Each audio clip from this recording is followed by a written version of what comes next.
Okay, so the recording is on. That's started recording, no problem.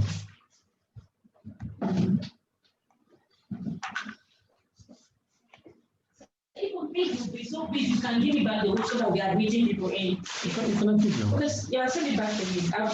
You said that to make you move. So you send it back to me so that we can meet some people.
Carly and sorry about that. Smith is 3.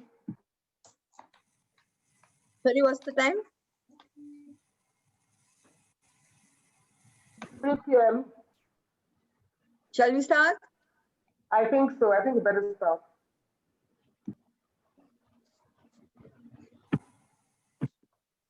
Owen, are we ready?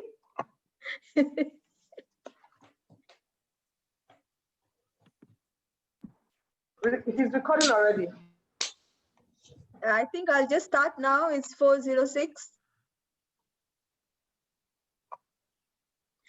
Good afternoon, ladies and gentlemen. How are you all?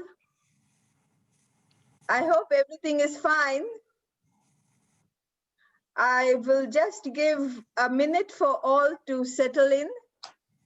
I see there are some participants waiting in the lobby. Okay. Right.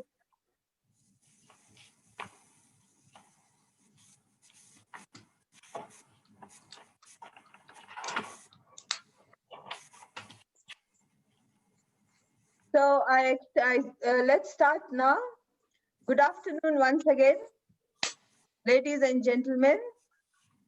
I extend a warm welcome to all participants at the first webinar, Women in Engineering FAEO theme on leadership and empowerment. To make this event a successful event, here are some tips.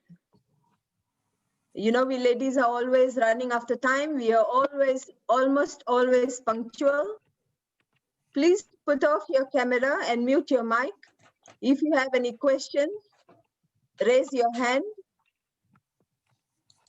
One person to speak at a time, and you can insert your questions on the chat platform.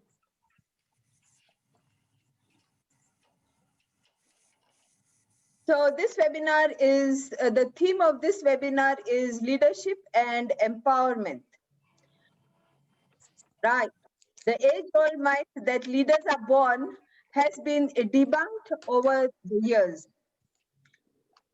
In 2018, the Harvard Business Review mentioned specifically that the top performing CEOs globally have engineers as their first degree.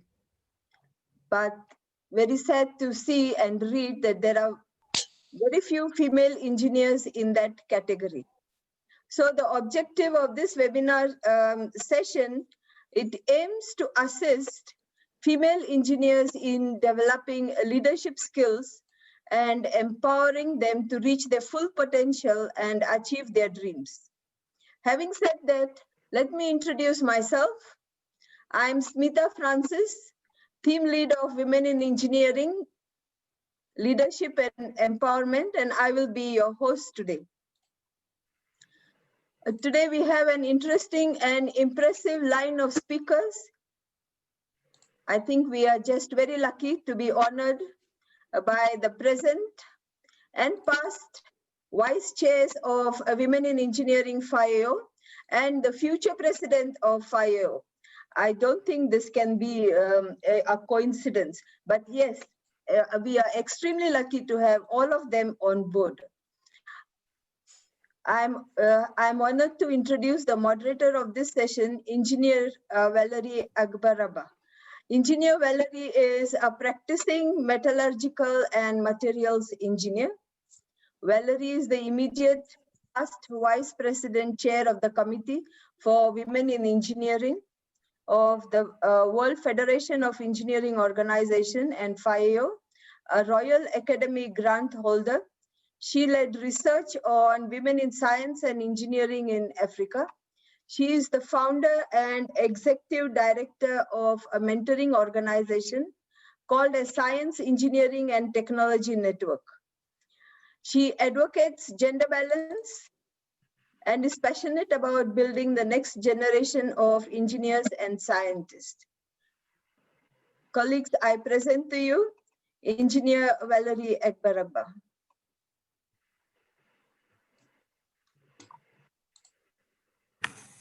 Valerie? Thank you very much, Dr. Spita. That was a good the webinar we have this afternoon, this evening, depending on where you are listening to us from. Ladies, I would like to welcome you once again to this webinar, and I think it's a good start for us as women engineers and also other professionals that will be joining us in this webinar, that we all got to learn about leadership and how to be better placed. Anyone who has a vision and knows how to achieve its goals is a leader. So I want to believe that all of us here are leaders. But we are going to be learning more on how to be maybe better leaders and how to be able to work holistically as a female engineer or as a professional wherever you find yourself. Just like she said, we are happy to have two prominent female engineers in our midst this afternoon. We have the president-elect of the Federation of African Engineering Organization in the person of Engineer Kalien Bochidi. She's the incoming president. She'll be taking over from the present president come January 1st, 2021.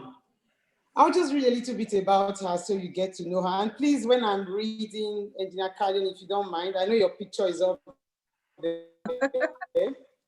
I'll be happy to see you live instead of looking at your picture.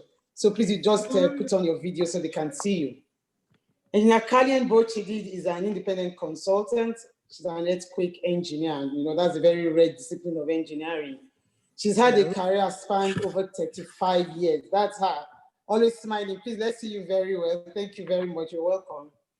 Her career has spanned over 35 years, covering on design, supervision, governance, and of course, professional education. She has worked at various times as a structural engineer with Architects and Engineering Corporation. She has been a director, and again, she has been an executive secretary of the Ghana Institute of Engineers. And I think so far in Africa, I think she's the only lady I've known that has been an executive director of an engineering organization, and at another time was the president of the association. So we give it to you, madam. Thank you very much. We're happy to have you. We know you have worked a lot as a specialist in earthquake engineering. Like I said, a rare field in engineering. And if you know the trend in the world right now with the global change and things, you know that Africa, we are beginning to get more conscious of earthquakes and all. And so we'll be depending on your expertise to be able to guide us in this area. So once again, we'd like to welcome Engineer Kalien Bochidi. She's a recipient of a number of awards, including the award of EERI GFD RRO honor, a fellow of the Earthquake Engineering Research Institute. She's also a fellow of the Ghana Institute of Engineers, and like I said, a past president of the same institute. And come January 2021, she becomes the president under the organization in which we are having this webinar this afternoon. Thank you very much for accepting our invitation. We'd like to just call on you now to start your presentation. Thank you. Thank you. Thank you very much, Valerie, and all of you for the kind words. So let me just share my screen now. And let's do this. just start.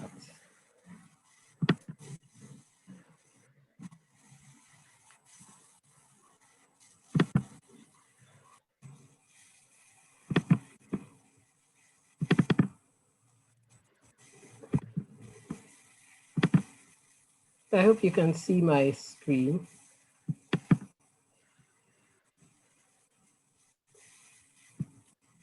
Yes, we can. Okay, Can you good. put it on slideshow so we don't have to see the other end of it? Yes, this is fine.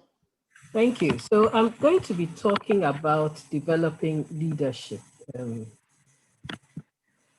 I hope all you can see now is the screen. Okay. I have a few things on mine. I hope you are not seeing those. Okay, so I'm going to be talking about developing leadership skills. And what I want to do today is not to go through all the theories and because you can get a lot of that elsewhere on the internet, but to try and give you more personal understanding of how you can develop those leadership skills.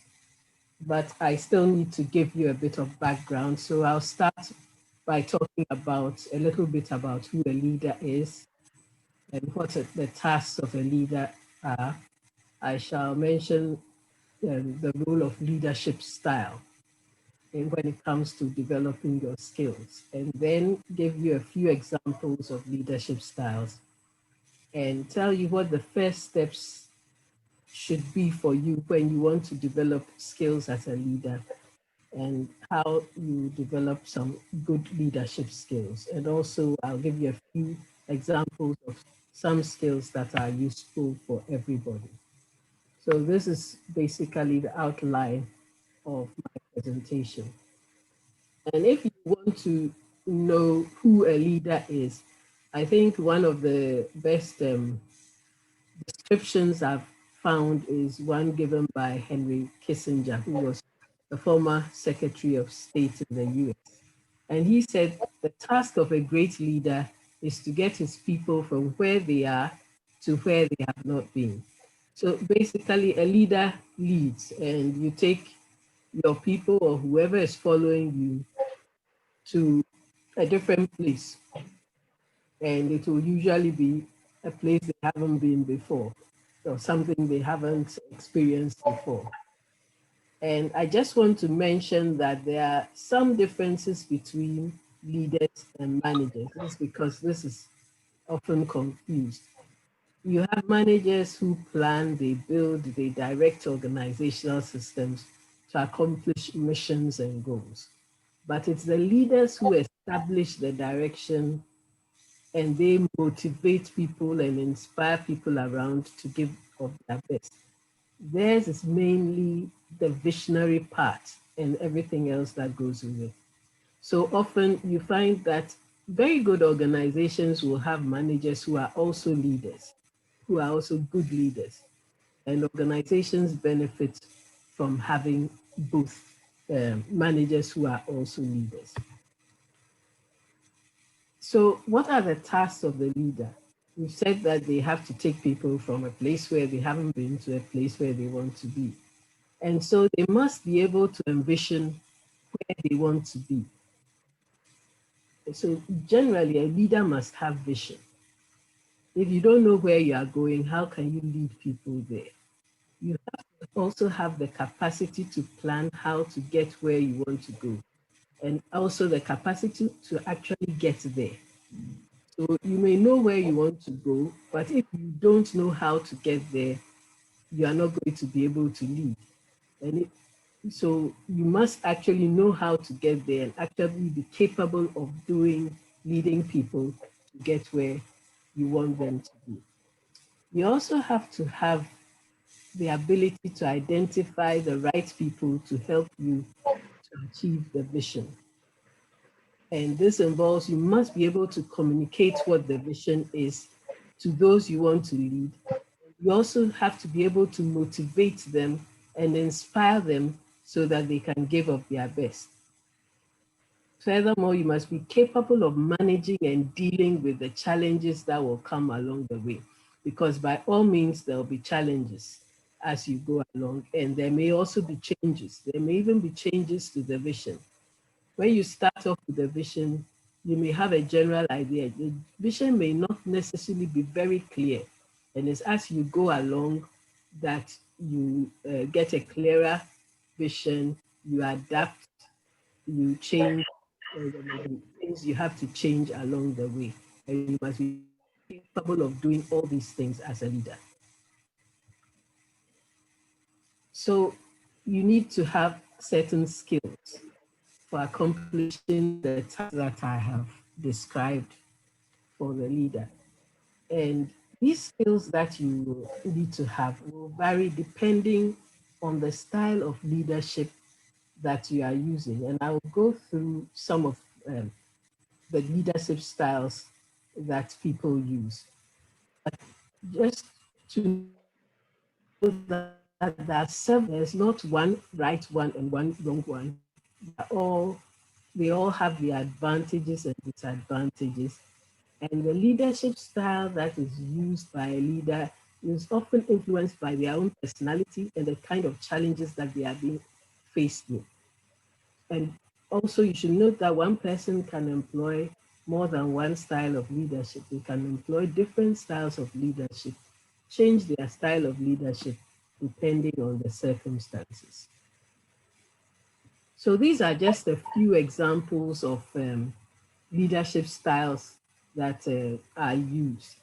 There's the autocratic leadership style, and this is very focused on results and efficiency.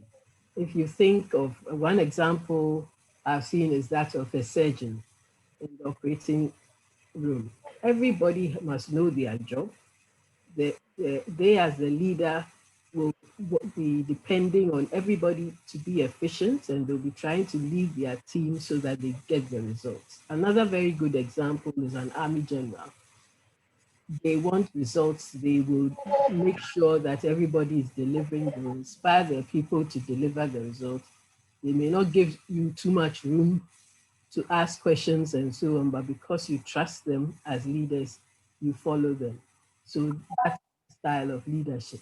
You have a coaching type of leadership that offers guidance and builds on the followers' strengths and is more maybe in tune with the followers, those who are following, trying to build them up and coaching them and so on. That style of leadership too will have its place, where you have a very clear vision, you have a team that knows what they are doing, and you have the leader who's trying to encourage them to help them to achieve the vision.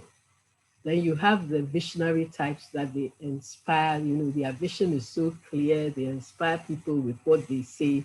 I can imagine our former president, Kwame Nkrumah, he was a very visionary leader.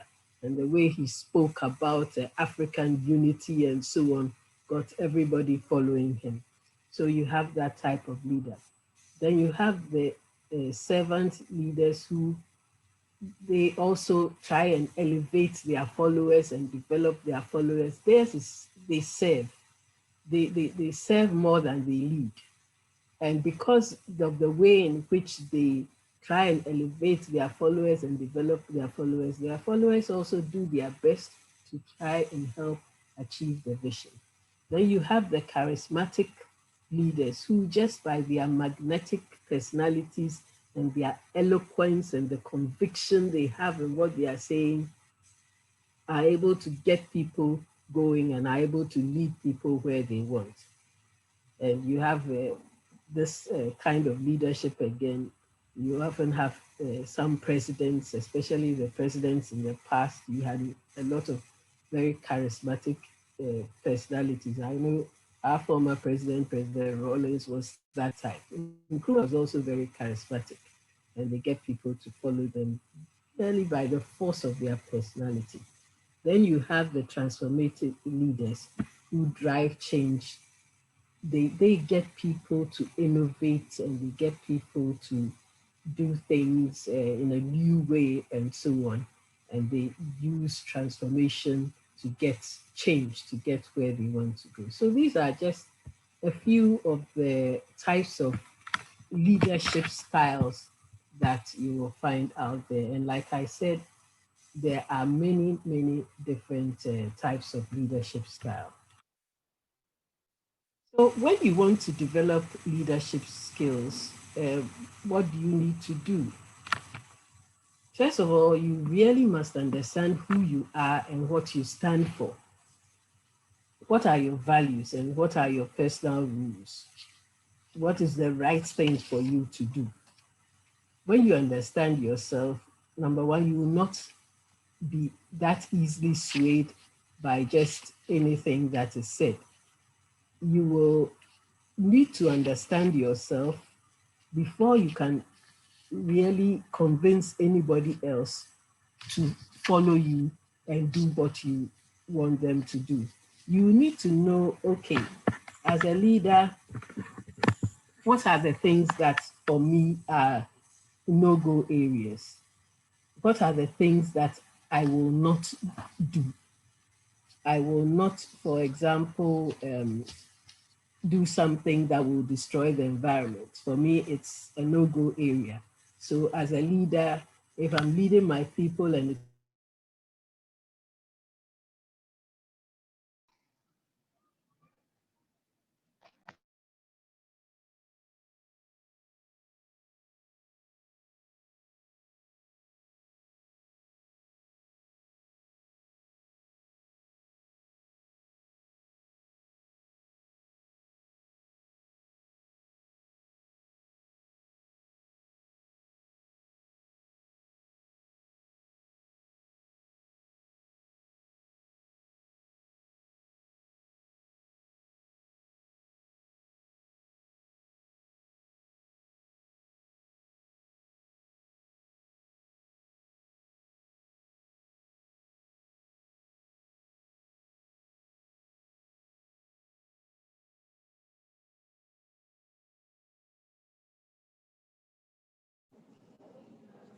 Hello, Smita. Is it me not hearing or is everybody?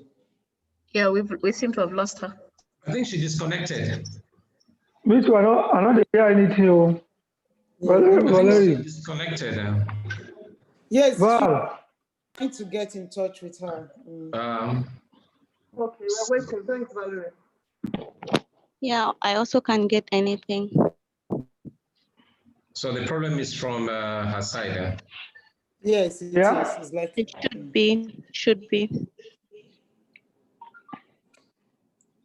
please just bear with us. In the next 1 minute, we'll be back. Val, my sister, let me greet you with that opportunity. My past president, I respect your being here. What happened? My darling sister, I don't miss you. Oh. Okay, Yeah. I'll just take you through what you said already while you're waiting. Okay. Okay. Yeah, I think you can. Yes, my Okay, past president, we are happy to have you. I know you my love the women, you know. you know now, And then you will always honor our invitation. So we are glad you are here. Yeah. Thank you very much. My honor. Yeah. And for those of us who are here, we just want to at least do a little recap so that when she comes in, we continue from where she stopped. She started by giving us the definition of a leader, and I'm sure that there are so many definitions of who a leader is. So many people can define leadership to be ability to influence and all, but I think she did give us one very vital one that says a leader is one that takes you to a level where you have not been before. And I assume that is capped in a way that is a higher level that you have not been before that you want to be. A leader will never take you backwards. So when you look at it, it means that a leader must have what? A vision, and where you must know where you are taking your people to. So that is very, very important. And she also told us the different types of leaders, starting with the difference between being a leader and being a manager. So we need to be able to know the difference between being a leader and a manager. She highlighted the tasks that are set before a leader. You must have vision, you must have capacity, you must be able to identify the right people to work with you. That is very, very important, because if you have a vision and you have the wrong people with you, it's a little bit difficult for you to Amigo. achieve what you want. Is she back? Yes. Hello? Yes, she's back. Okay. So roughly, if you have a 3 hour. All right. So I'll Kalian just is hand back. it back. Good. So thank you, Kalian. Please, you just take over from where you stopped. Can the host please mute everybody?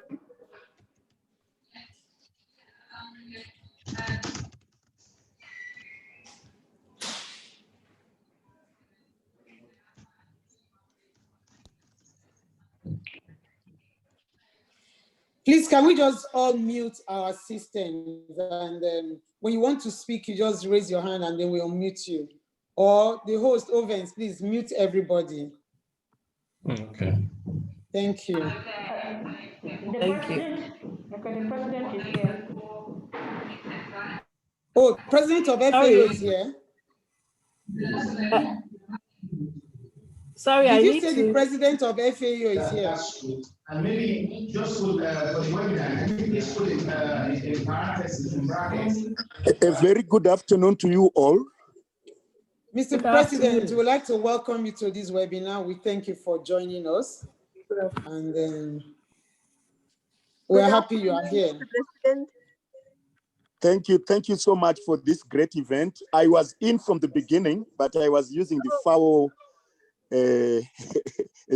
Zoom account. Okay. So thank you so much. It has been very interesting. I'm sorry, Please, Karen. our apology for not recognizing you since you were here from the very beginning. We didn't know you were No, here. it's okay. It's Thank okay. you very much for being here. This is a great event. Thank you. Thank you So, for Kalian, supporting can we us. go back to you now Thank till you. we finish? Yes, please. I need to be enabled to share my screen. Okay. Ovens, please, can you enable her to share her screen, please? Thank you. Colin, you can share your screen. Okay. Have you It made her a says, co-host now? Yeah. Okay, Kalian, please, you can share your okay. screen. Thank you. Good. I hope you can see my screen. Okay, not yet. Is my screen now?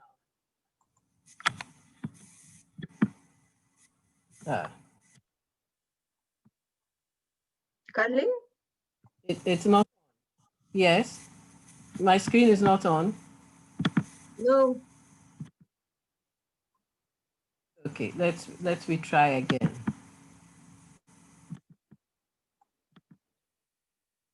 Okay.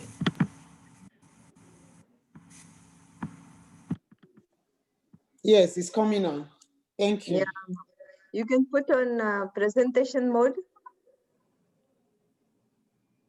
I hope it's okay now. Yeah. Go. Yes, continue, please. Thank you. Okay, good.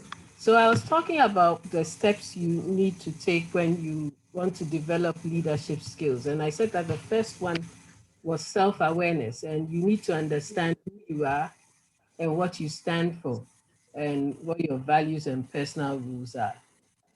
I mean, you need to know the no-go areas for you as a person. And when you really understand what your values are, you will not be so easily swayed by others. And then you'll be able to focus and lead as a leader.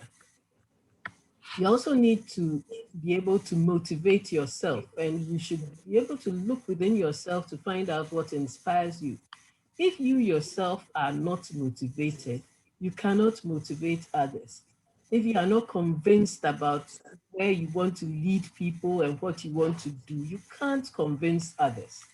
So you must personally be very convinced, and that's what will draw people to you, to follow you and get where you want to go.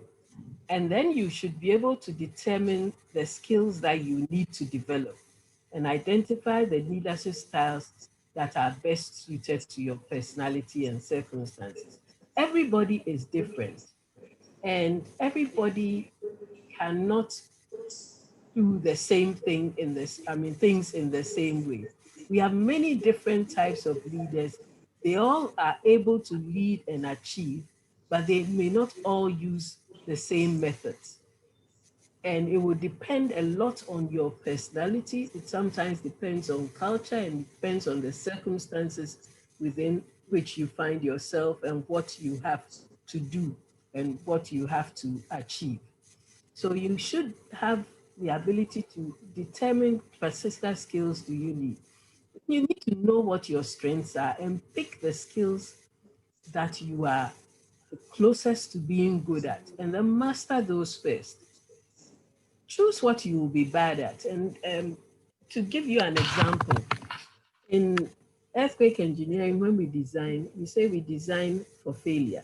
What we do is we design the parts that we want to fail, the parts of the building that we want to fail, because we know there'll be failure, but we want to decide where that failure occurs.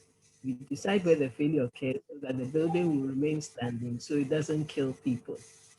You don't have to be good at every single thing. If you try to do that, at best, you'll be mediocre, average or mediocre at some of the things.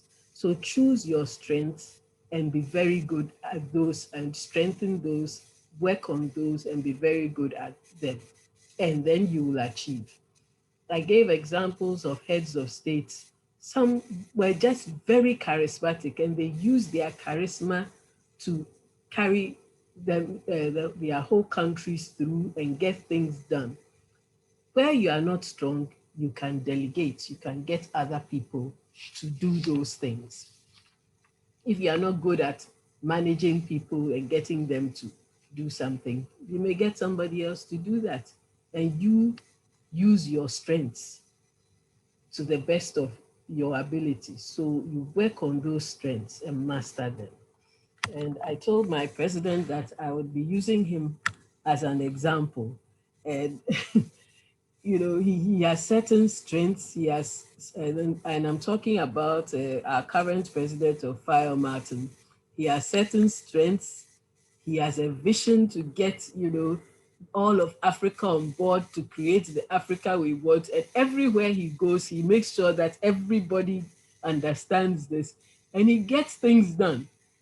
I think a lot of it may be to do with the force of his personality and his charisma and so on. So build on your strengths. You don't have to be good at everything, but what you can do, what you are good at, take time and develop those skills. And in developing those skills, you need to be very deliberate and intentional. You can't just say you are leaving it to chance. It takes time to develop skills. Like they say, practice makes perfect. You need to be doing something over and over and over again to become good at it. So you need time. And many of us, especially females, we don't have time. We have so many things, you know, on our plates, so many things that we need to do. And so you need to free up space so that you will have time. And there are so many ways of doing this. I have met people, you know, top people, top of their organizations, people who are quite well known, and you see them using very good phones, and you ask for their WhatsApp, they don't have WhatsApp. That's because they have decided that it would take too much of their time, so they don't have it. So you see, look at what takes your time, up your time, see whether it is something you really, really need to do, and decide what you can do to free up time so that you can develop the skills that you need, so that you can attend webinars, so that you can attend events and meet the kind of people you can learn from, so that you can look up online courses and learn from them. But take the time to free up time. Do whatever it takes to free up time if you really want to be a leader. Like I said, there's so much information around, and somebody said, choose what you will be ignorant about. So there are some people who they don't know what is going on, maybe in social media, because they just don't look. They've decided that, okay, when it comes to this area, I'm going to be ignorant. But maybe when it comes to news, I want to know because it's so important for me and the kind of the work I do and where I want to take my people. I need to know what is current every time. So maybe I have a news app on my phone so that everything that goes on, anything new that comes up, I know. or it's maybe directed towards science innovation or something. You need to really be deliberate about how you develop those skills. Then to wind up, let me just go through just a few of the skills that are good for everybody to develop. You need integrity. I mean, nobody willingly follows anybody who does not have integrity. And so whatever you do, whatever your values and so on, I believe that integrity is one thing that a good leader must have. It's only when you have integrity that people will trust you and people will willingly follow you. Then you need to be able to delegate, not only to free up more time for yourself so that you can do other things and help to lead your teams and so on, but when you delegate and you give other people responsibilities, it also builds up these people. It also makes them feel valued, and it helps you in all the team dynamics. It helps you to achieve. Communication is one thing that you will not be able to do without, because whatever vision you have or wherever you want to lead people, you need to be able to communicate to them what you want to do or where you want to take them to. So communication is very important, and you need to be able to learn to communicate your ideas. And someone said, if you want to know how to communicate properly, try what you are trying to do or say. You just try it on a 6-year-old. If you can communicate to them to understand, then you've really got it. I don't know if it's that easy to do, but yes, that's one of the ways that is said to help in communication. And then you need to show people gratitude, because when people feel you appreciate what they do, they will more willingly follow you and more willingly do what you ask them to do. Problem solving is so important, because you may have a vision, you may have planned that this is the way you are going about achieving that vision, but it's certain that along the way, some things may derail the Our customers. original plans that you had, and you need They to should come. solve the This guy is, problem, I told you, he's arrogant. Remove your and come. I'll you need to my be innovative. Ovens, please, can you mute everybody, please, Ovens? Thank you.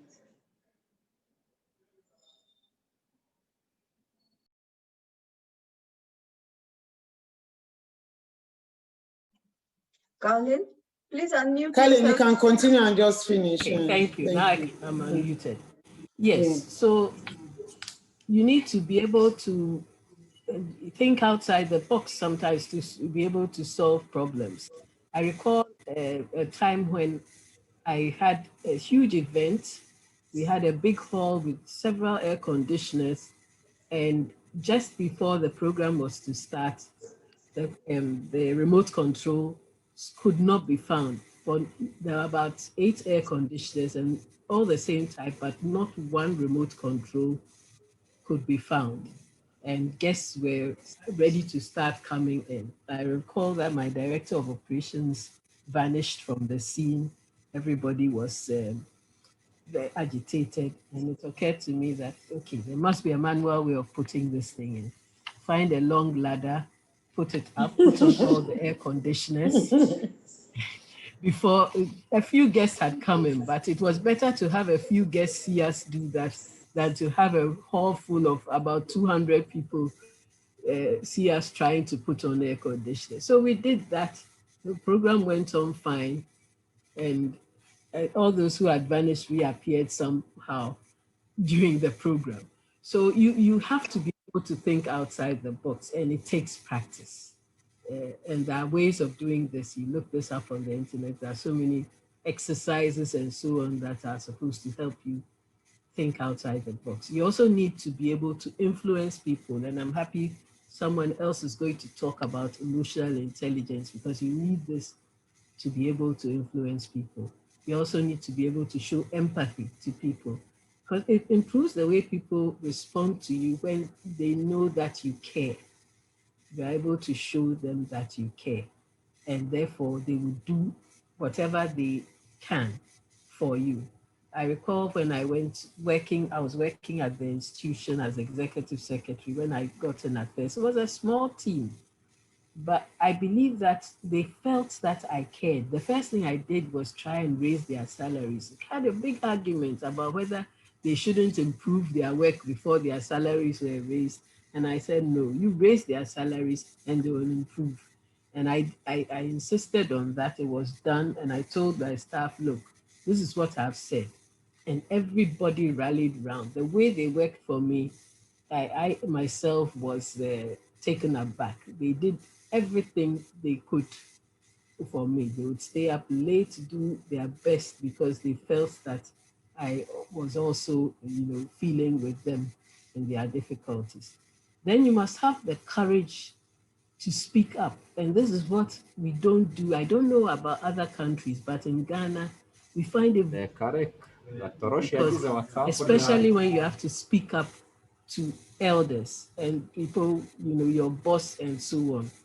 But sometimes, not sometimes, you just have to speak up when you need to speak up. And when the truth has to be told, just say it. You avoid problems. It can be hard, but you gain respect when you speak up as a leader. And then you also have to respect people, because if you do this by listening to them, by recognizing their efforts, by taking their concerns seriously, and by seeking their opinions. It's only when you do this that people know that, oh, you really respect us. And when they feel respected, they will also give of their best. So these are just a few of the skills that I decided to highlight. Like I said, there are many more skills that you can develop, and they are all important for leadership, but the particular skills that you develop for yourself will depend on the leadership styles that you choose to use. So in conclusion, let me say that leadership skills are important for everybody. And most of us will find ourselves in situations where we have to lead others. It's not only at work, it's in all sorts of circumstances. So leadership is something skills are something that we all need. And it's important that we get to know ourselves and know our strengths. We should make time to develop our skills according to our strengths and circumstances. Because right now there's very little time. Most people don't have a lot of time on their hands. So you have to be deliberate and make time to be able to develop your skills. And you must also learn to manage and deal with the challenges and changes that will inevitably come along the way. So very briefly is what I want to say about developing leadership skills, and I'll be happy to answer questions when the host is ready to take questions. Thank you very much. Thank you very much, Engineer Carlin. We actually enjoyed that presentation. You've been able to tell us that there is a leader in everybody. All we need to do is to be able to assess ourselves, have a good self-assessment without being deceptive to yourself. And that means you need to be very conscious of what you're doing and have an intention to really assess yourself to be who you want to be. Once again, we say thank you for that very interesting one. I'll just give you a little recap of what she has given to us. It says, she started with the definition of leadership, which I said earlier, that you must be able to take the people to a different position from where they are. That means there is a shift from a particular place to another level. So, and the leader must have a vision. And she was also able to give us the different types of leaders we can have. And at every point in time, or at different times, you can exhibit different types of leadership skill. You could be autocratic sometimes when it is needed, and then you could also be transformational, and you could also be a coaching leader. So you really have to look at the situation and see what fits into that challenge that you're having. So she also talked about the task of a leader and what you need to do. And we dwelt a lot on the skills needed and the steps to develop these skills. And that was actually one of the areas she focused more on before we closed, that we need to develop these skills. Just like I said, there is a leader in every one of us. But what we need to do is to assess ourselves. Are you able to think of the future and how things should be done? If you're given an assignment, do you focus on goals or you focus more on people? Are you interested in position or you are result oriented? I think we should ask ourselves some pertinent questions and be able to know where we are.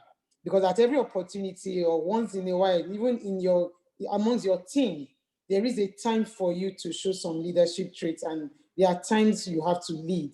So there's need for all of us to assess ourselves. And lastly, she talked about some of the skills we need, which is very, very important.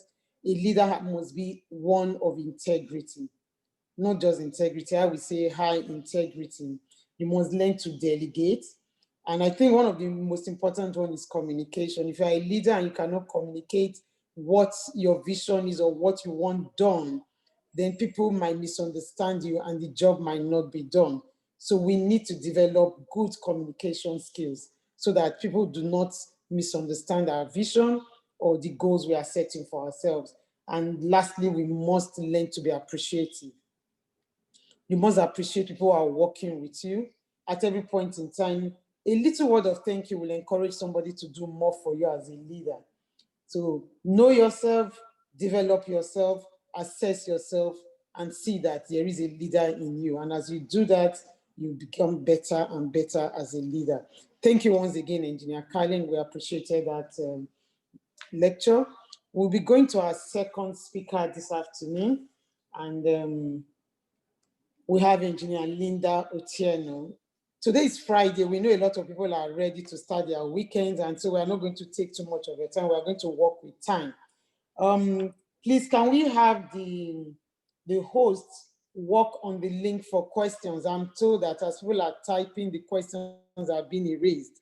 So please, Ovens and the team, kindly help us sort that out so that we can have enough questions and answer people at the end of this webinar. Thank you very much. I'm going to be introducing our second speaker, Engineer Linda Otieno. Please, can we have your face on the screen, Engineer Linda?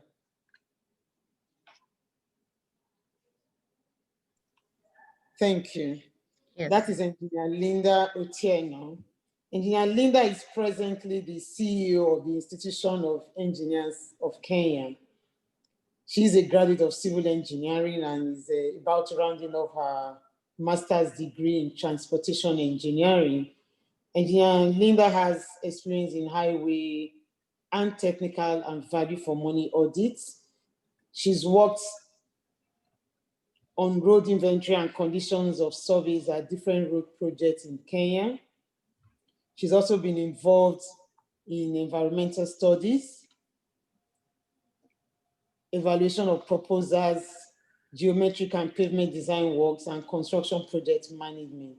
She's also been very active in preparing tender documents and tender evaluation for different contracts in Kenya.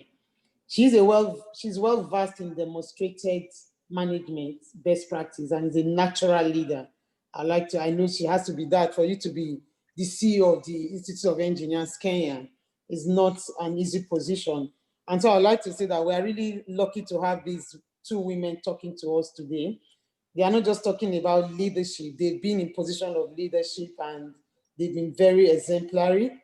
And that is why they are able to move to the next level of their career. So I'll welcome Engineer Linda Otieno, who will be talking to us on emotional intelligence, which is also very important for leadership. You want to succeed as a leader, then you must develop your emotional intelligence. Engineer Linda, you have the floor. Thank you.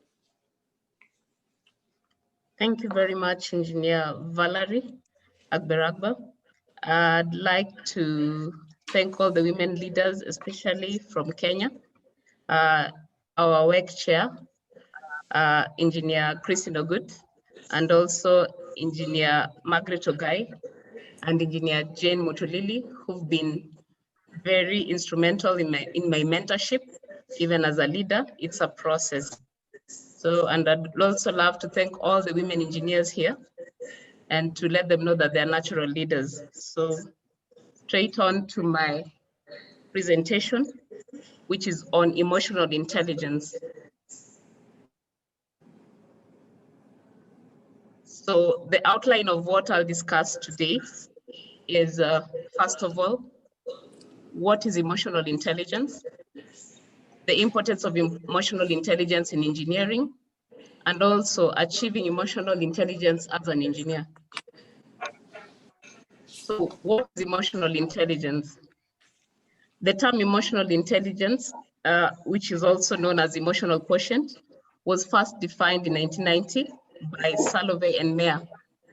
Their work has since been considerably expanded by Goldman, who identified that intelligent quotient is actually less important for success in life and work than emotional quotient.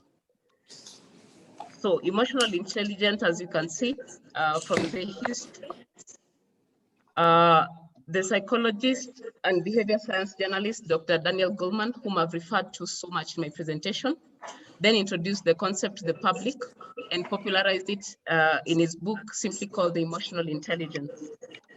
Emotional intelligence, as you can see on your videos, is the ability to monitor one's own and other people's emotions, to discriminate between different emotions, label them appropriately, and to use emotional information to guide thinking and behavior. So still on emotional intelligence, Goleman identified the 5 domains of the emotional intelligence, namely self-awareness, self-regulation, motivation, empathy, and social skills. These areas can be incorporated into our engineering education and also preparation for professional working life, which is where we are right now as engineers. On self-awareness, question is, are you aware of your personal feelings and the ability to control them? And then on emotional resilience, which is the ability to perform consistently under pressure. Are you able to work under pressure, especially as a woman? You are a natural leader in the sense that at home, you are, of course, there is the husband or the other people, but everything runs according to what you say. At work, you're given design work. Everyone expects you, like a woman, not to fail. It is so hard to find a woman being fired at work. And then on motivation, do you have the drive and energy to achieve the results? And then do you have the ability to take other people's needs into account? As was explained by the engineer Kalin in her presentation. Do you have influence? Are you persuasive in your skills? So which takes us to the 4 aspects of emotional intelligence, which is self-awareness and self-management. And then there is social awareness and relationship management. As you can see on your screen, self-awareness and social awareness are that you can recognize on your own, the things you can do on your own. Are you emotionally self-aware of other people's surrounding? Are you accurately self-assessing yourself? Are you confident even when you attend interviews? Are you confident enough to present whatever you have? And then on social awareness, are you empathic? It's more of a service orientation. Are you organizationally aware of what's going on at your workplace, or you're just going there, you sit on your laptop, you work, and then you go home? Do you even say hi to the guards? Do you say hi to your HR? Things like that. And then on self-management and relationship management, these are the regulational aspects, which includes now on self-management, it includes emotional self-control, trustworthiness. You know, engineers handle so much. We we run big projects. Are you able to be trusted with money, even to pay your workers?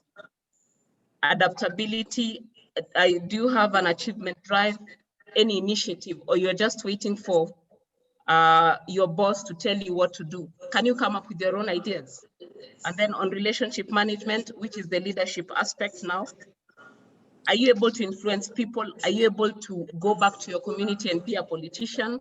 Because you'll complain about your salaries, you'll complain about the project being mishandled, you'll complain about corruption, but what are you doing?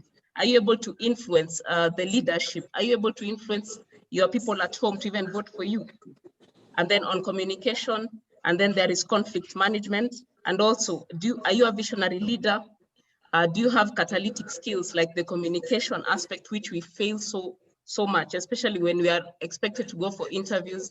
And at the interviews, all we meet are people in HR who are supposed to take us to our next level. Are you able to convince them? Then there is building bonds and also teamwork and collaborations. It should also be noted that now back to importance of emotional intelligence in engineering. These are some of the facts that I picked from the various researches that have been done. It's been found that 90% of career success comes from EI when IQ is roughly equal, and then 65% of new businesses fail due to co-founder conflict, whereby you don't have natural leadership skills, you're not able to work on them, even to retain employees at your workplace. And then also 71% of recruiters value EQ over IQ.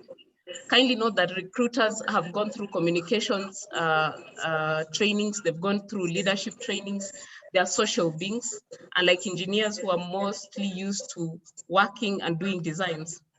And then it's also been found that emotions drive 80% of the choices one makes, while practicality and objectivity only represents about 20% of the decision making. And then also only 36% of people can identify their own emotions as they experience them. It should also be noted that EQ versus IQ, that is, it should be noted that engineers already, we have the IQ aspect, but on the EQ, we fail miserably. Note that EQ is not the opposite of IQ. It has been stated that in the industry, IQ will get you hired, but EQ will get you promoted. You keep complaining of your stagnation at work.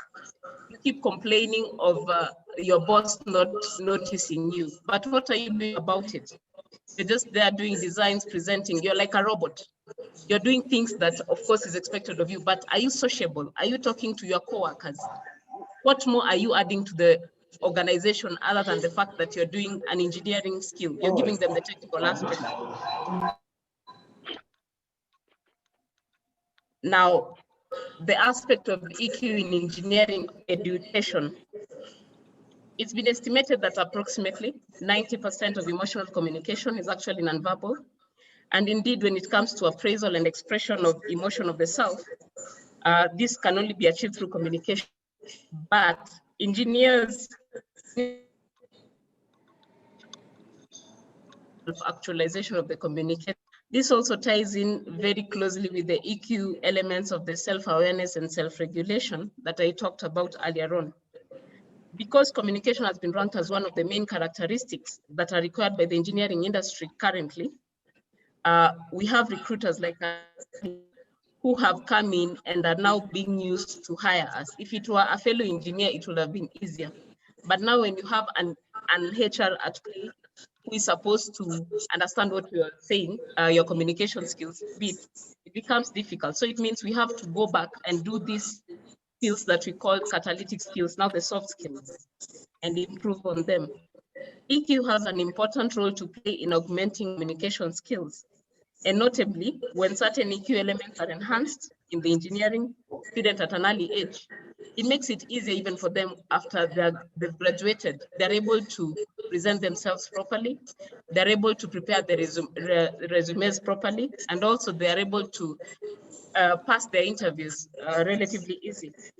Now onto the market, which is EQ for engineers. If a person has a high EQ level, if a person has an IQ level that is higher, it helps them in dealing with issues such as improved productivity, it reduces your stress, it also enhances better relationships amongst your teammates, especially if you're a leader. Higher EQ furnishes a person with compassion, empathy, adaptability, and self-control. And it also strengthens your EQ. When someone exhibits low measures of EQ, there are many ways it can be visible from your behavior. Some of the examples are, a person with a low EQ will likely have emotional outbursts, typically out of proportion to the situation at hand. People with low EQ also have difficulty listening to others. Even in meetings, you keep talking over others. Simple things like that. Becoming argumentative is another example of behavior that is elicited from someone with a very low EQ. Another sign of low EQ is blaming others and also believing that others are overly sensitive because the person with EQ cannot understand how others feel. Difficulty maintaining friendships and other relationships with others is also one of the signs. And also you keep stonewalling or refusing to see others' points of views, which is also another example. The blunt truth is, it has been argued that people with low EQ miss out on promotions, as others do not like working with them. They may laugh with you, they may smile with you, but you are too uptight. You find yourself socially awkward. If you're invited for events, for weddings, even funerals where you're supposed to talk to people, you keep passing it. When that's a great opportunity to improve on your communication skills, on your presentation skills. And then another thing, still on emotional intelligence. Technical expertise, as we know, is no longer the only standard by which to evaluate the graduates that we get. Employers are looking for graduates who will be able to compete technically in a fast-moving business environment. It's no longer about engineering itself, it's about the money-making bit. Are you able to convince clients to buy into your ideas? So skills such as leadership, as the other presenter mentioned, Engineer Kalin, and emotional intelligence are viewed as effective ways to distinguish potentially high-performance workers. Emotional intelligence is also being correlated with conflict management and problem solving. Some of the desired competitive behavior are, for example, you're supposed to listen to understand, not listen to respond. You're supposed to learn to share with others ideas. If you've found something that is engineering related, or you've found a new idea, kindly share with other engineers. They may get more aspect on it and even add on to whatever you've found. You need to learn to take turns, compromise during conflict also. You need to learn to volunteer to do your part. You need to encourage the younger engineers and also showing people that they're needed. So as you can see from this cycle, for starters, it improves your decision-making. It also decreases occupational stress. It reduces staff turnover. You keep changing employees. When on the contrary, if you have a private business, it's because of your attitude towards everything. It increases your personal well-being. It increases your leadership ability, and in the end also increases your team performance. You need to utilize the performance matrix with all employees and also demonstrate trust and respect for team members in order to improve your EQ. Make values as important as results, for instance, integrity, kindness, as Engineer Kalin said, and also citizenship should be part of your daily reality of the organization. You need also to create an organizational constitution with a servant mentality in your mind. The emotional skills offered through EQ are morally neutral, similar to the intellectual skills. EQ does not provide values that actually govern their use. For example, an intellect can generate a cure for cancer or a cure for COVID, what we are currently experiencing. But likewise, emotional intelligence can be misused by colleagues who will want to exploit you to complete their tasks and then take credit for. The truth is, that engineers who struggle with EQ may indeed hinder their career growth potential. According to TalentSmart, people with a higher EQ make an average of $29,000 more per year than people with a low EQ. Not only is it good for career success, but it can also dictate success when it comes to your business endeavors too. So what can you do to be successful in EQ? First of all, you need to form new habits. For instance, learn to accept mistakes. Learn to label actions, not people. For instance, I will comment specifically on words and deeds rather than name calling and labeling. Deal with the actual issue, not the person themselves. Own your words. For instance, use statements like I statements and speak about your own experiences and feelings, not about other people. And then you need to integrate yourself into other people's lives sensitively, care about others' feelings, keep your emotions in check, and also take and accept criticism.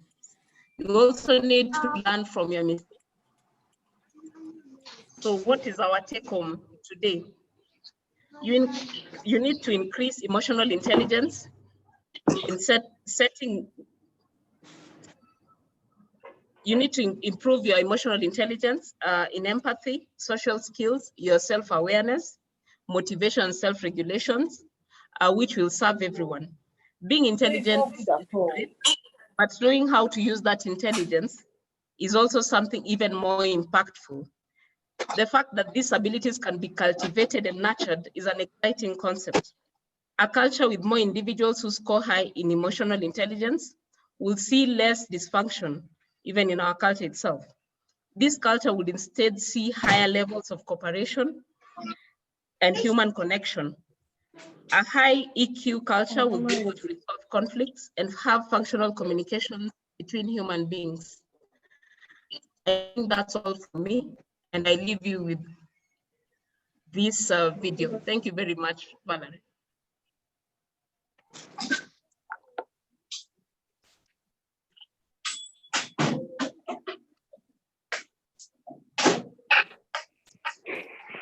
And I'd also love to take this opportunity to invite all of you to our conference, which is upcoming the last week of November. Otherwise, thank you everyone for tuning in. Over to you, Valerie, the moderator, Engineer Valerie.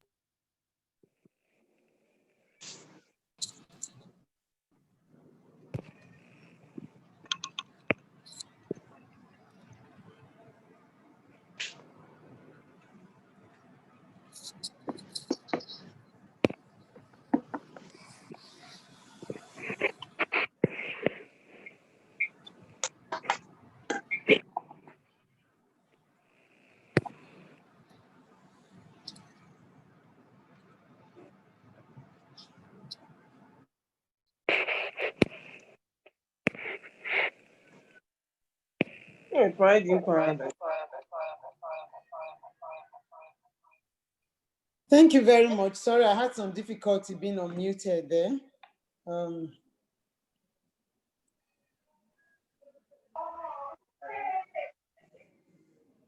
This has been a very interesting session. Thank you very much, Engineer Linda Otenyo.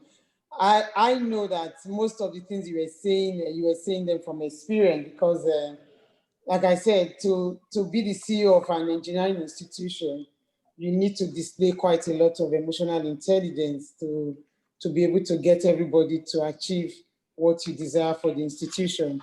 And so thank you so much for that interesting one.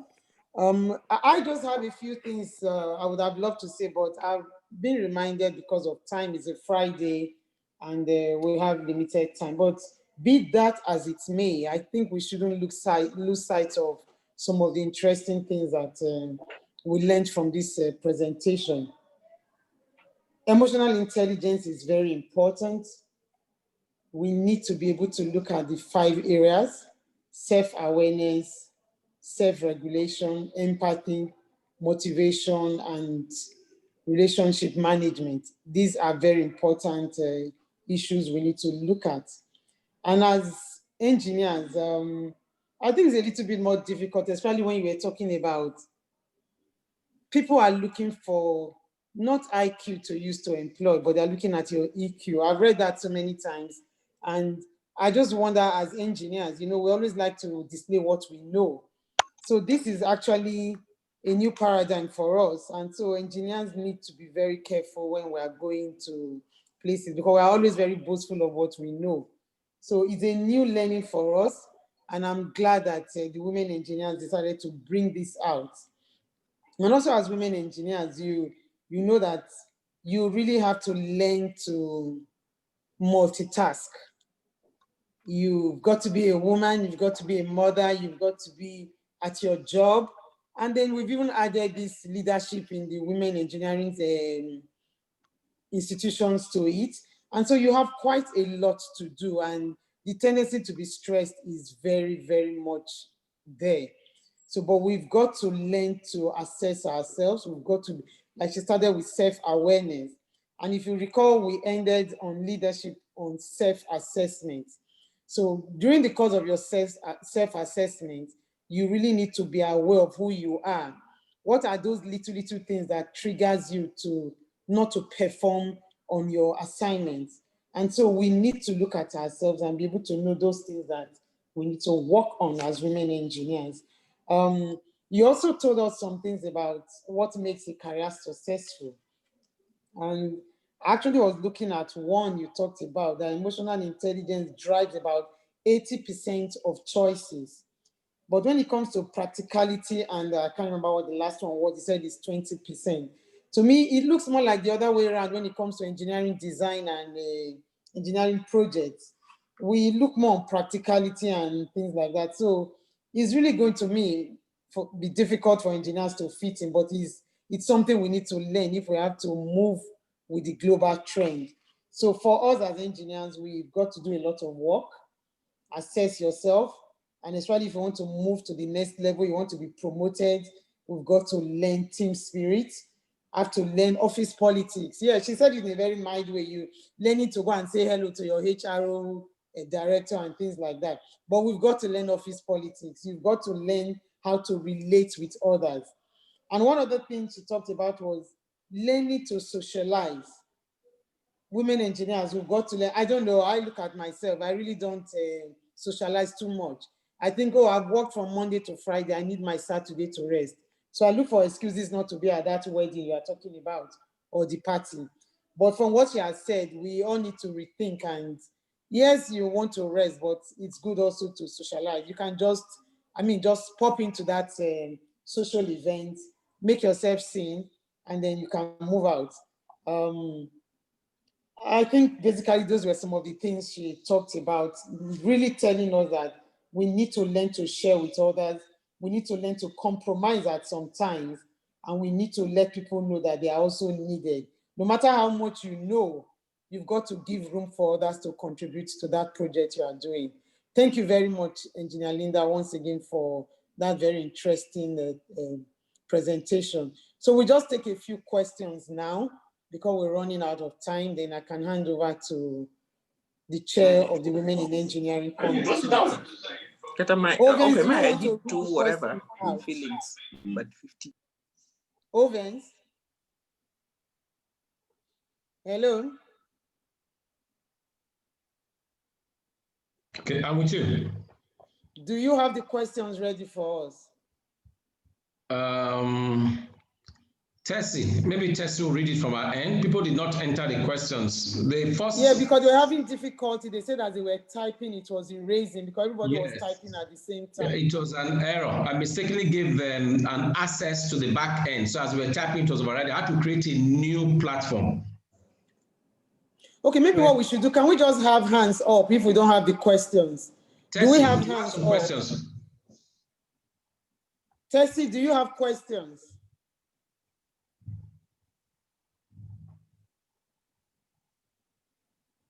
While we are working on that, I would like to ask one or two questions, and while Engineer Linda is trying to. Madam Moderator, ma'am, please can we limit the number of questions because of time?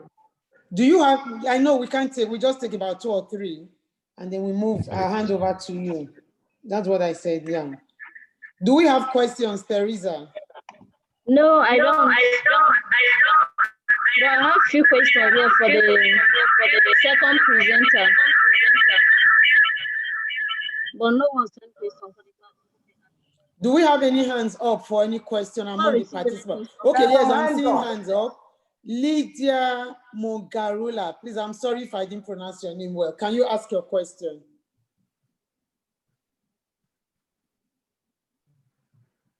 Can you unmute Lydia Mogarula? Let her ask her question. She's muted. Thank you. Hey, can you hear from my side? Lydia, we are waiting for you. Ask your question.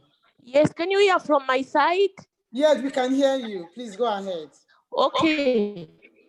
My question goes to the madam who was presenting the presentation on the leadership.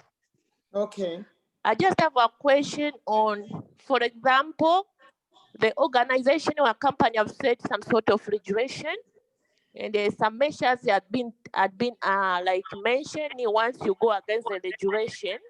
So what if someone have just slightly go against the regulation? Do we have to be flexible, let's say showing some sort of humanity, or probably some measures have to be taken according to the regulation? Colin, did you get that question? No, I didn't. I didn't. Can you please, Lydia, can you take it again? I didn't get your question. Okay, my question is, a company might have some regulation set. Okay. And there are some measures have been written in case someone will be going against. My question is, if somebody has gone against the regulation, just accidentally. Okay. So should the measures be taken against him or her, or some sort of humanity should be applied? Okay. Colin, did you get the question?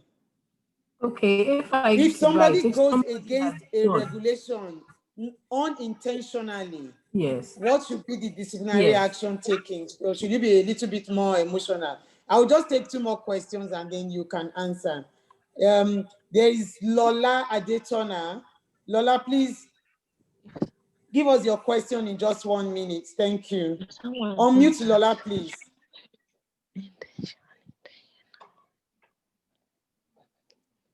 Unmute Lola, please. And then the next person will be Lucy Wanjuku. Okay, Lucy is unmuted. Lucy, give your question. Hello. Hello. Lucy, ask your question. Yeah, then Lola, thank you very much for the opportunity.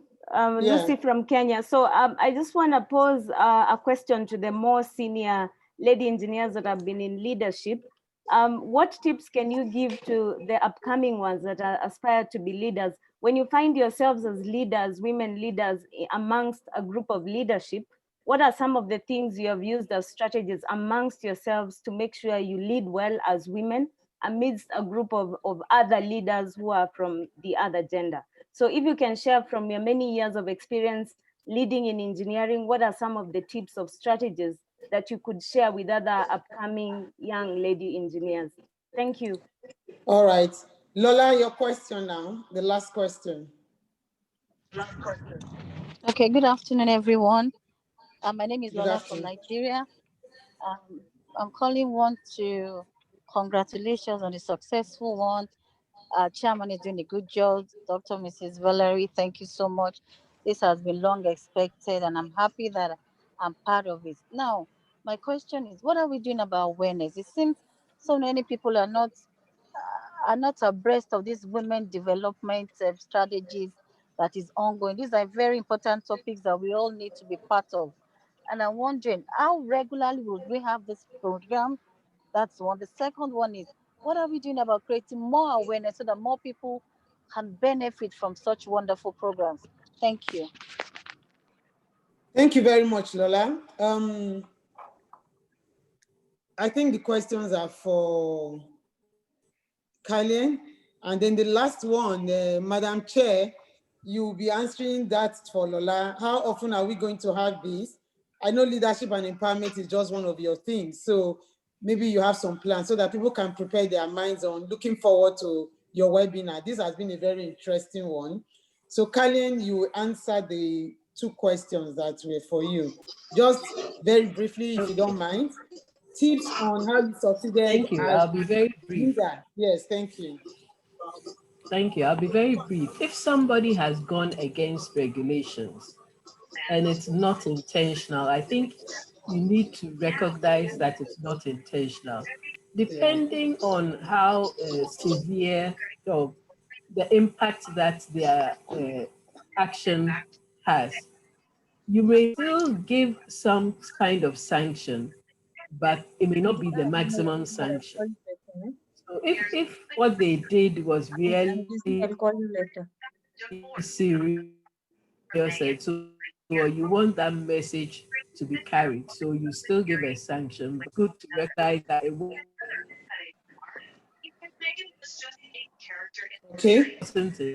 intentional, and therefore you don't give a maximum let's say. What tips we have for younger ladies in the profession? What I'll say is that if you want to lead, you need to learn how to get people on your side. So yes, emotional intelligence and so on, work on.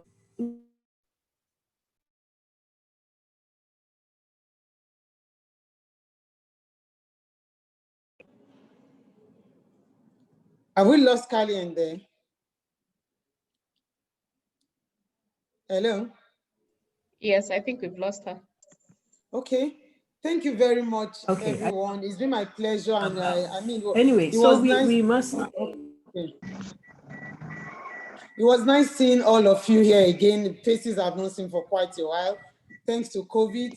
Thank you very much. And thanks to the Chair for Women in Engineering, Yetunde Holloway, for this opportunity to moderate. Just while leaving you, I'll ask just these few questions while we are at it. Look at it and you can answer it for yourself. Are women more emotionally intelligent than men?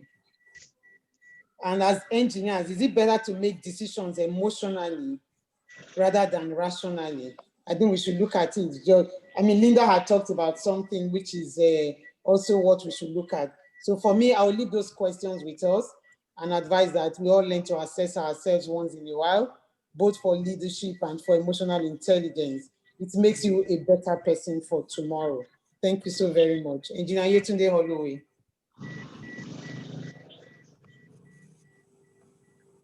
I think I have to start by well, distinguished colleagues and friends. I want to thank especially Engineer Kalien Bushadid, Engineer Linda Otieno, the speaker, and Engineer Maria Gbeagba. We have run out of time, so we'll have to compress everything. The moderator, they are trailblazers extraordinaire and they have taken time out to share their vast experiences and advice on some of the qualities women need to attain leadership positions in engineering.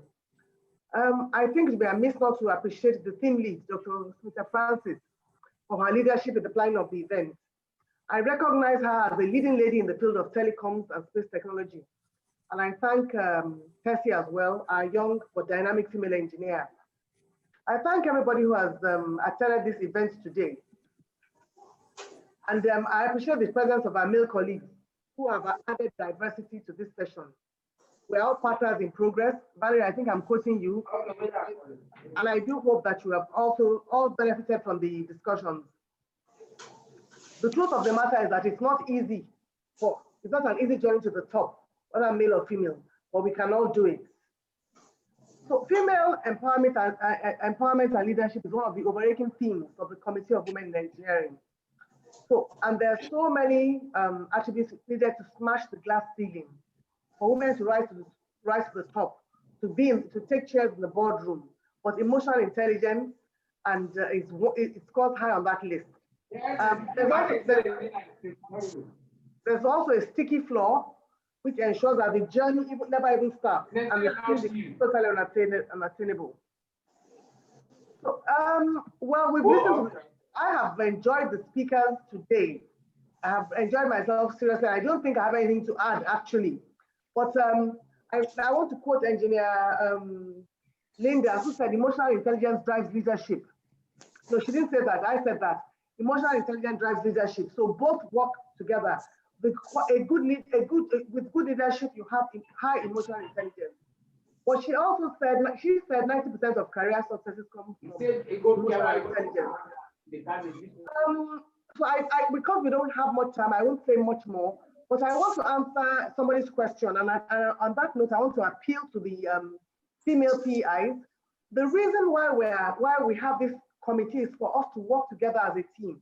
If you listen to what Engineer Kalian said about the president of FAEO, he said the Africa we want.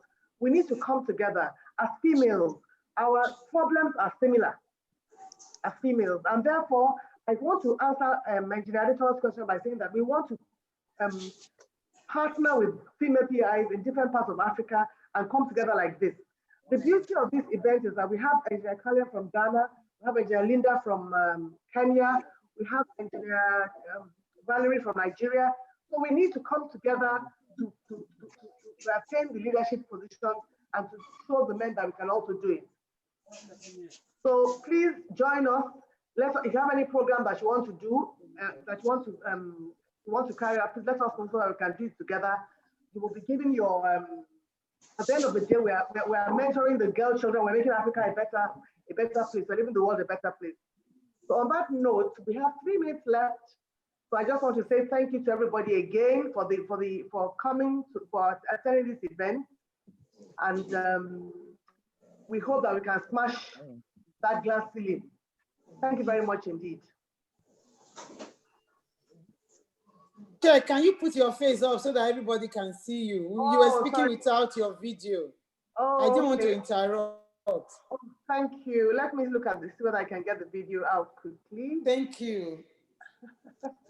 I think I wasn't allowed to. I think he didn't allow me to. So somebody has to. Really? Yes.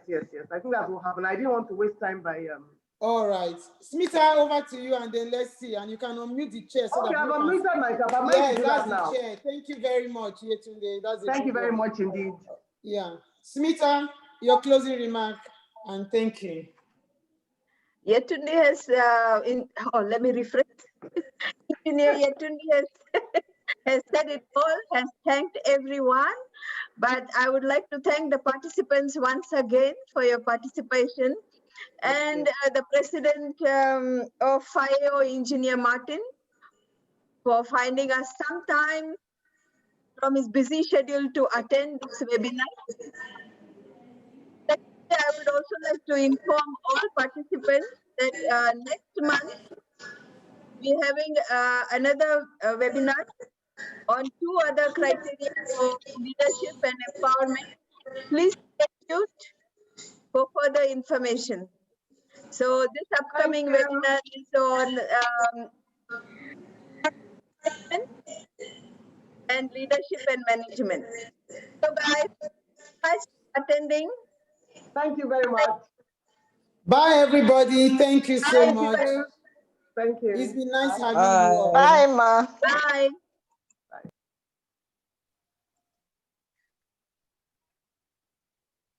Kalian, thank you. Wonderful one. Valerie, thank you. Smita, wonderful. Bye. Thank you, everybody. Thank you. Bye. Thank you, Yetunde. Bye. Bye. Thank you, Kalin. I enjoyed it. Thank you. Thank you, Smita and Kalin. Thank you so much. Bye. Lala, thank you. Bye. John, bye. Thank you. I think we could also put up our video. We can take a screenshot.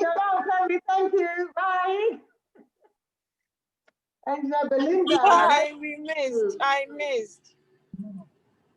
My darling daughter, my beautiful daughter. That was good. Well done. Hey, my president. Madam President. Hey, how are you doing, ma? I'm good. Engineer Lola. My president, Kalian. Good. Okay. Good to see you. My chair. Lola, how you doing? Good afternoon, sir. My chairman. Good afternoon. It was a very good one. Thank you. Eka Sasauri Kule Nimo Wasao. African president, that was awesome. Thank you. She did excellent. Yeah, that was beautiful. That was great. That was well done, man. Me, I'll keep learning every day. Please do. Please do. Bye. Bye. Bye. Bye. And again next month.